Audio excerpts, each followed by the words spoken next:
Hello everyone. In this video, we will be talking about one of the most discussed questions in the Dead by Daylight community. Who are the top 5 strongest killers in Dead by Daylight?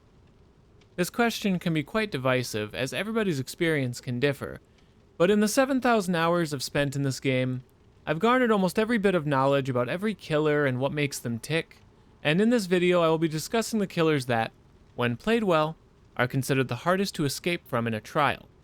Now before we begin, we have to ask the obvious question of what makes a killer strong. Is it based on how fast they are? Is it based on how well they can lock down an area? Is it based on how well they can play mind games with their victims? Or perhaps their ability to barrel through any obstacle put between them and their promised meat? In truth, there are a lot of facets to a good killer, but we're going to be judging them based on their general kit, their strongest add-on combinations, and 3 separate criteria. Those criteria are map pressure, their ability to find you quickly, influence the map, and pose a threat as often as possible. Chase potential, how quickly they can down you and hook you when they find you. And momentum, how quickly they can build an advantage, keep that advantage, and end a match via a 4K. Now, without further ado, let's begin with killer number 5, the animatronic, aka Springtrap.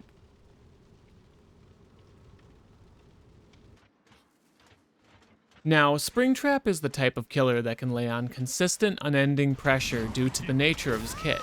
Not only does he have complete and unfettered map traversal capabilities via his doors, but he also removes his terror radius upon exiting said doors, so survivors are required to keep an ear out at all times, which can be difficult when they have the hum of a generator in their ears the entire time, or are going for a predictable hook rescue.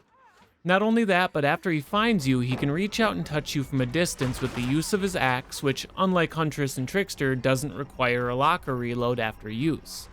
The worst part about this is that his axe has a mechanic where it throws high and drops fast, so he can injure you from seemingly impossible angles like this one.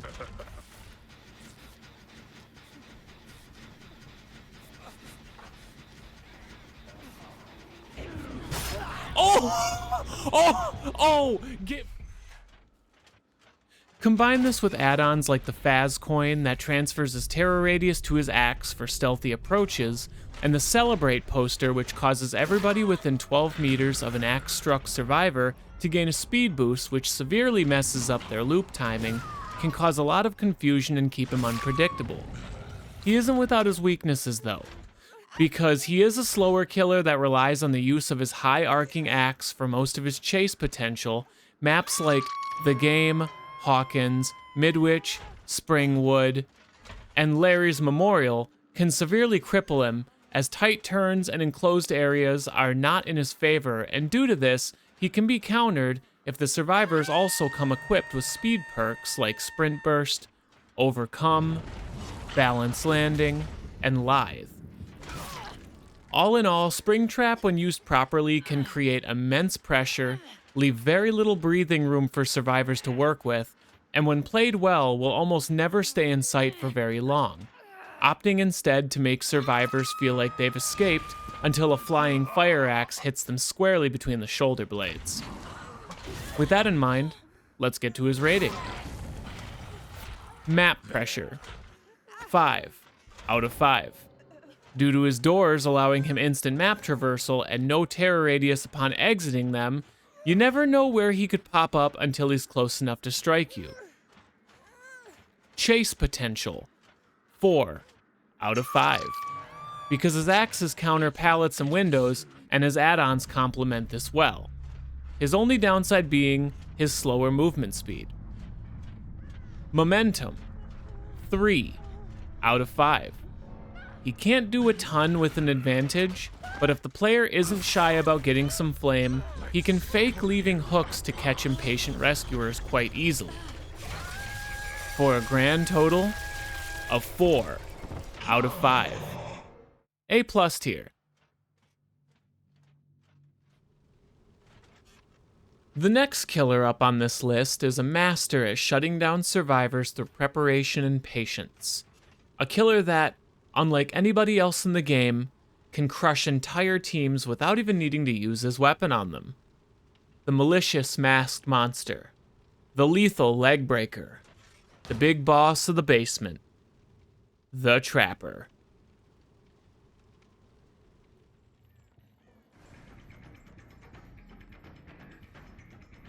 The Trapper is one of those killers that seems terribly weak on the surface compared to some of the creatures we've faced in this game, seeing as how he's just a big man with some bear traps.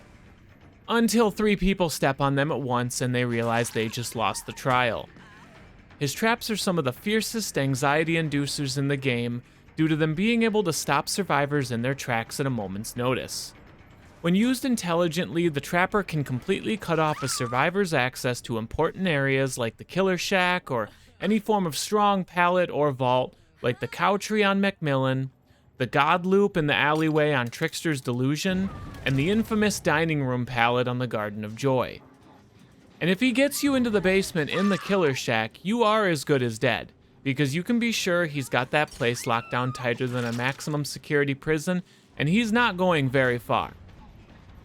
Combine this with his simple yet rock-solid add-ons like the Bloody Coil that causes survivors to injure themselves when disarming traps, the Honing Stone that causes survivors to down themselves when self-attempting an escape from a trap, and the Iridescent Stone that rearms traps that have been disarmed periodically. He's one of the best killers at dismantling unorganized or impatient teams, and one of the only killers where not being present on the map immediately at the start of a trial is actually a bad thing for survivors.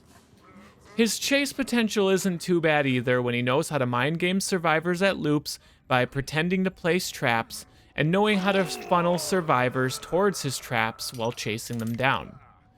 The Trapper does have a fair amount of downsides and counters though. His biggest weaknesses are large open maps and coordinated teams, otherwise known as SWIFs. Maps like the Swamp and Temple of Purgation cause him immense pain because, of course, the larger the map, the longer the setup time for his power. It's not uncommon on these maps that by the time he's set up and ready to cause pain, 1 or 2 generators are about to pop, and when the players can communicate trap placements, it makes it much harder for him to realize his potential, as they will know where to avoid, which means he has to either rely on his pure looping skills or abandon that trap placement and place it elsewhere. All in all, Trapper is a pub stomper who rewards forethought and patience. Now to his rating. Map pressure, 4 out of 5. Because a trap could be anywhere, and if he blocks the right spots, he can completely close off entire areas, and his add-ons complement this very well. But he has no special map traversal to speed up his A to B commute.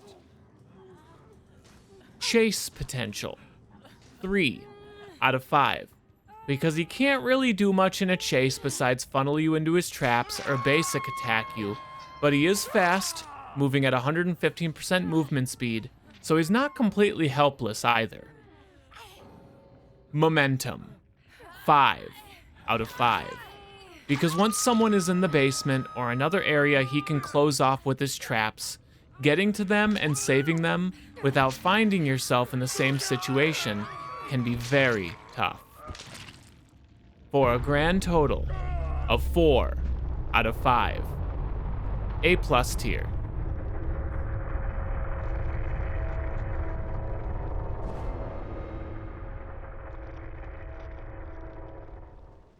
Now on to killer number 3. This killer is the choice of those who enjoy strategy, as their abilities are just as much mental as they are physical. She's mean, blue, and loves nothing more than hacking survivors up as bad as she was. That killer would be the Spirit.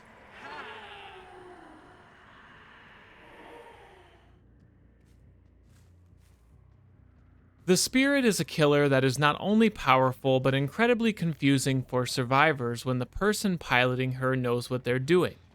On the surface, it's simple. Enter phase mode and run down your opponent.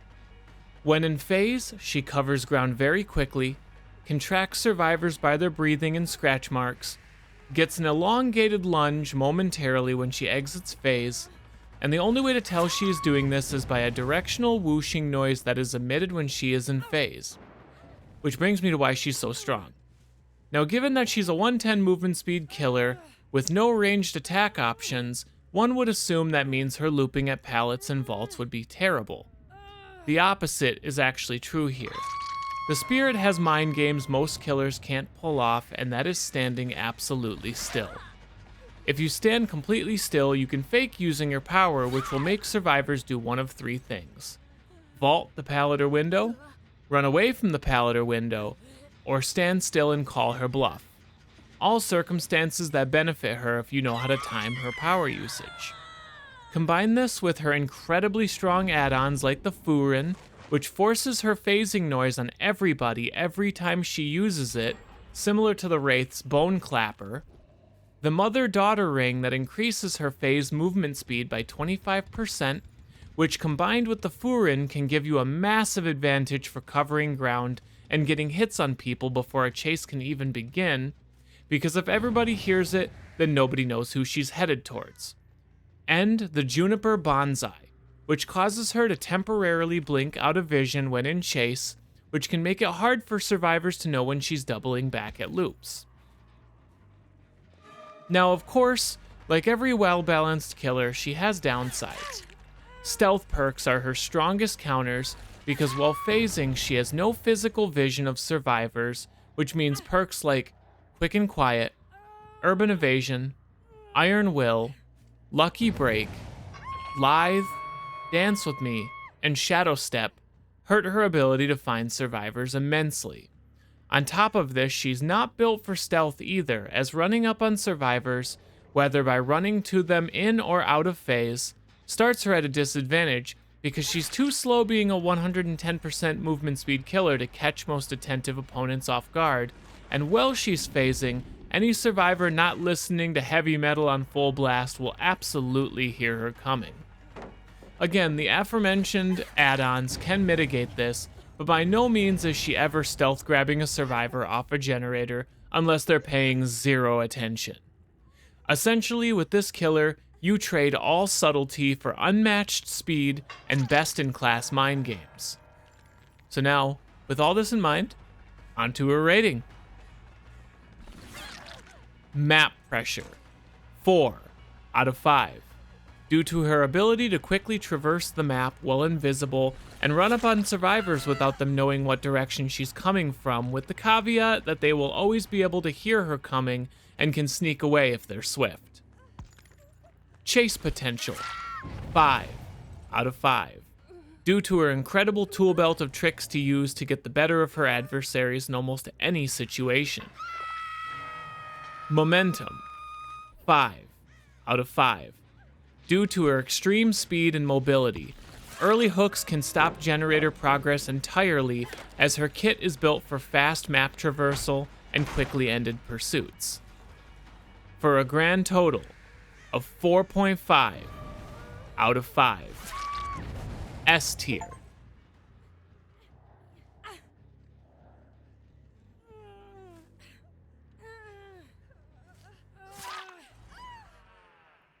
On to killer number 4. The next killer on this list doesn't need fancy mind games to catch their prey. All they need is each other. That killer is the Twins.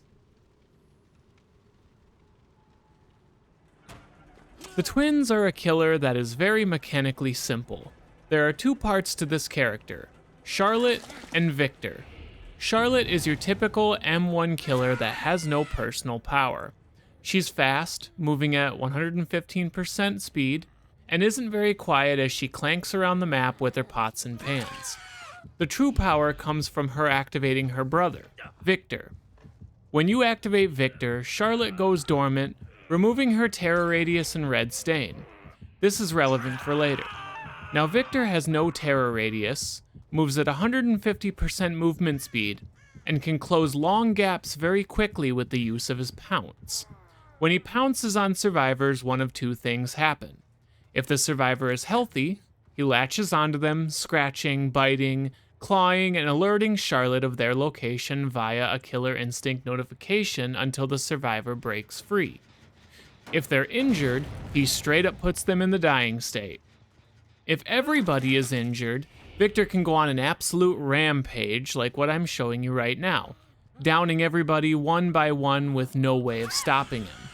The only defenses survivors have is using vaults to put something in between them and Victor, or hoping Victor misses his pounce, which leaves them a small opening to kick him and send him back to Charlotte.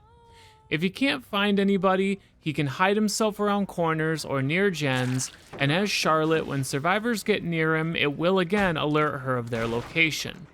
They're the ultimate in dividing and conquering, as either of them can remove their terror radius and hunt, and since Victor moves so fast, map sizes and maps layouts don't really matter. Typically what will happen is the player will use Charlotte to protect the 3 most valuable generators, while Victor hunts everything else. The worst part of all of this is while they're a strong duo all match, they only get stronger the longer the match goes on. As the generators start to get done and the map shrinks, it increases their lethality as now they can start working together to down survivors. Coupling all of this with their strongest add-ons, the iridescent pendant, which causes survivors who kick a dormant Victor to become exposed for 45 seconds, and the silencing cloth, which removes Charlotte's terror radius for 20 seconds on waking up after using Victor, can make them incredibly oppressive in every situation. Any corner could be dangerous, and any generator could be guarded. Now there are ways of countering them, but only slightly. Since most of their power comes from Victor's overwhelming speed and pounce, putting things in between them and him is the best bet. He can jump over pallets with relative ease, but windows not so much. So using quick action perks like Dead Hard, Finesse, Resilience, or 5 moves ahead can give you a chance to destroy him or break his vision before he can get you. Overall, the twins are very strong, sporting some of the best-in-class snowballing, and no glaring weaknesses that survivors can exploit. With this in mind, rating time. Map pressure, 5 out of 5, due to being able to split up to cover ground and alert Charlotte of survivor activities. Chase potential, 4 out of 5. Because the only true stopgap is utilizing windows, and even then Victor runs so fast he can just sprint around obstacles to reach survivors anyway. Momentum, 5 out of 5. Because once everyone is injured, nothing is stopping them from putting you all on the ground very quickly. For a grand total of 4.5 out of 5. S tier.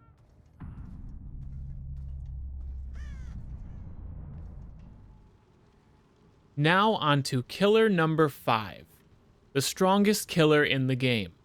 A killer that has dominated the fog with unrelenting power and speed since nearly the very beginning of Dead by Daylight's inception. This character has, among other smaller things, caused massive changes to the way Behavior Interactive handled player disconnections purely because nobody wanted to even attempt to survive against her nearly uncounterable kit. She was heavily nerfed multiple times to help with this, and it has still not stopped her from being the undisputed champion of dropping even the best players in seconds. That killer is the Nurse.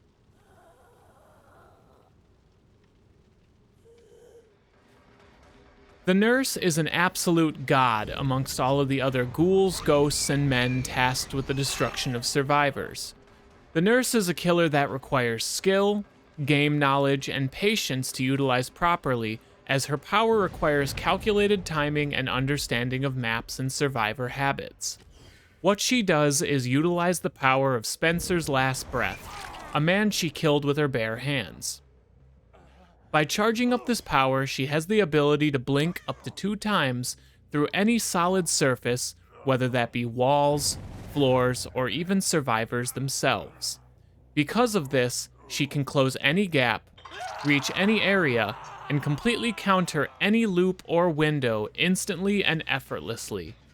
When most people think of a fast killer, they would think of ones like Wesker, Blight, Oni, or Legion, but none of them hold a candle to the near Super Saiyan level strength of instant transmission.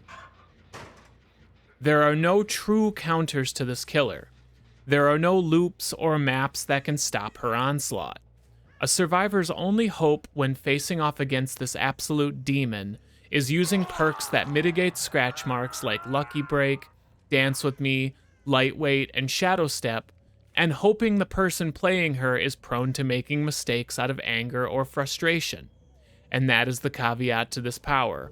Once she uses her power and the blink is done, whether she hits, misses, or doesn't swing at all, she's stuck in a state of fatigue, as transferring from one place to another causes her immense pain that she must recover from momentarily. Due to this, most people will play her a few times, get frustrated, and never touch her again without realizing her true potential. Now, this can be mitigated with the use of certain add-on combinations like the Torn Bookmark, which gives you an extra blink, and the Catatonic Boy's Treasure, which reduces fatigue duration. She isn't a killer anybody is ever good at on the first go. Some of the best nurse players in the world have at least 300 plus hours on her. But if you're looking to be the best of the best in the fog, have patience and the ability to learn from your mistakes, and want to spread pain in service to the entity, there is no other character in the game that does it as good as she does. Her rating. Map Pressure, 5 out of 5, due to her ability to completely ignore all terrain, effectively turning the map into an empty playground for her. Chase Potential, 5 out of 5, due to pallets, vaults, and walls being completely ineffective against her. Momentum, 5 out of 5, due to survivors typically giving up pretty easily once they see 3 hooks before a single generator has even gotten finished. For a grand total of 5 out of 5. S+ tier.